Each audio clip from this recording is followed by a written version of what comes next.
Ich freue mich sehr, heute James King bei TM Fund Research TV begrüßen zu dürfen. Herr King is Head of ABS Portfolio Management by M&G. Mr. King, before we talk about the investment chances with ABS, what exactly are ABS? Sure.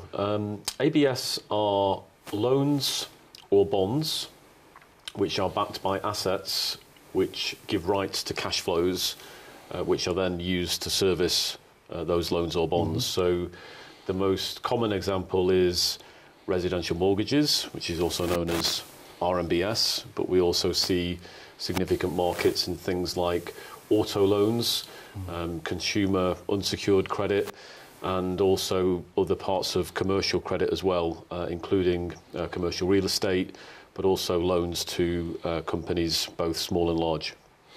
And what is the risk-return profile of this asset class, and which investor is it suitable for? The risk-return varies. One of the advantages of asset-backed securities is that the bonds or loans that back the securities basically have different rights to cash flows.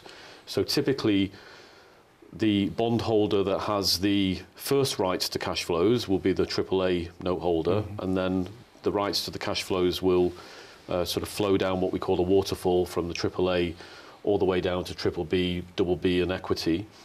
Similarly, losses on the portfolio of assets, they are apportioned first to the equity holders, and then they flow up through the capital structure, and obviously finally to the AAA holders. So in answer to your question, really the risk return, even on the same pool of assets, can vary significantly depending on where you sit in the capital structure. If you take a residential mortgage-backed security, if you're in the AAA level, you are very, very risk remote. If you are in the equity level, I still think you're in a pretty good position, but obviously clearly to the extent something goes significantly wrong with that portfolio, you're the investor that's going to bear most of that risk. And what are the main differences between US ABS and European ABS? Very good question. There are lots of differences.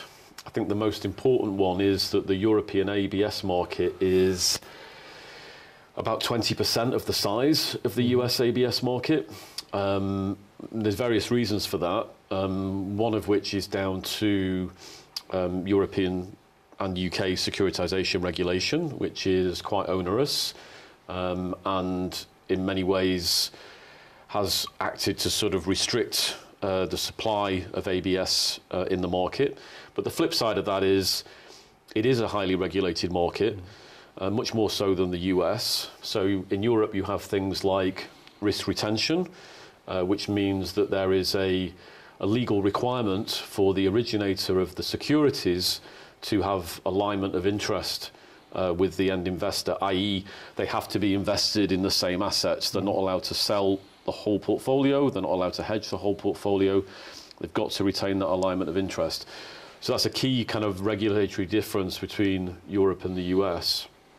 Also in the US it's a much more mainstream asset class. I would say all institutional investors and frankly a lot of retail investors will have exposure to ABS.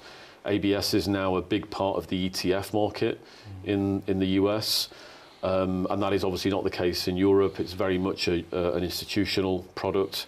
So yeah, there's big differences in the investor base. What I will say is actually on the liquidity side, both markets are quite similar. We do see global investors buying both European and US structured credit. Dealing desks, secondary markets buy both European and US.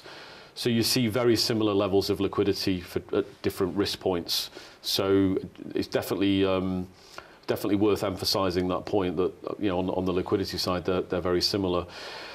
Finally, I would say that generally speaking over the last 10 years, European ABS has been cheaper than US ABS, i.e. investors get a higher return. And again, a lot of that is down to the kind of regulatory sort of barriers to entry that exist in Europe and don't exist in the US. But if obviously if as an investor you're happy to look beyond those barriers, then obviously it's clearly a good way to extract value. Mm-hmm. And what experience does M&G have with that asset class? I'd say in Europe as much as anyone. The European ABS market really started in the mid-1990s. M&G has been investing in structured credit since the mid-1990s. I joined M&G in 2002. I was the third or fourth member of the structured credit team. Since then, the team's grown to nearly 40 people. Most of that growth has occurred since the financial crisis. And we cover all aspects of the market. We have investors who are interested in the most senior part of the capital structure. We have investors that are interested in the most junior part. We look at all public issuance, and we try to look at all private issuance of structured credit, both of which are growing significantly in Europe at the moment. So it's quite a lot of opportunity. And which vehicles can you currently invest in with M&G? Yeah, so again, it slightly varies in terms of where you are on the risk spectrum. The most liquid assets are, you know, the most risk remote assets. So typically the AAA has the best liquidity. And therefore for portfolios where we can put in a lot of AAA risk, we're very happy to run daily dealing funds. So we have a Luxembourg UCITS umbrella, which has a couple of ABS funds of, you know, different liquidity. Different risk parameters, but both daily liquidity. And then on the other end of the spectrum, we have some closed-ended vehicles that are focused very much on the high-yield private side of structured credit, but they are also European-based funds. Our other main fund structure actually is in Ireland, so it's an Irish quaif, and that's where we tend to run most of our less liquid, higher-yielding funds. Mr. King, thanks a lot for giving us a view into this very specific asset class. Very interesting. Thanks a lot. Thank you.